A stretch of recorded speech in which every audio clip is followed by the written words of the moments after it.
La Banque centrale européenne inonde le continent de liquidités. C'est sa politique de quantitative easing, c'est-à-dire de rachat de titres de la dette publique. Cet argent pourrait nourrir une forte expansion du crédit dans les pays de la zone. Faut-il craindre qu'un trop-plein de finances prépare une prochaine crise financière? Regardons les chiffres. Depuis son pic de début 2015, le total des crédits distribués aux particuliers, aux entreprises et aux États est passé de l'équivalent de 280 à 260% du PIB de la zone euro. La tendance est clairement orientée à la baisse. C'est vrai pour tous les pays, sauf un, la France, où le ratio ne cesse de progresser et se situe autour de 330% du PIB.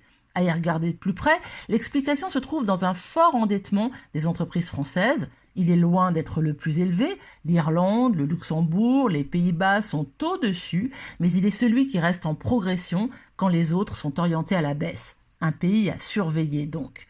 Mais la dynamique des niveaux d'endettement ne nous fournit qu'une information partielle sur la question qui nous intéresse. Y a-t-il au fond, oui ou non, trop de crédit en Europe au point de nourrir une multiplication de stratégies très risquées en cas de rendement? La Banque des règlements internationaux, la Banque centrale des banques centrales tente de répondre à la question. Elle calcule pour chacun des pays l'écart entre la croissance actuelle des crédits et la tendance de long terme. Plus l'écart positif est important, plus il y a de chances que l'économie considérée soit prise dans un excès de crédit spéculatif.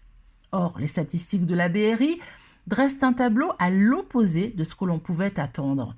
Pour l'ensemble de la zone euro, le total du crédit au secteur privé non financier est inférieur de 11 points de pourcentage à sa tendance de long terme.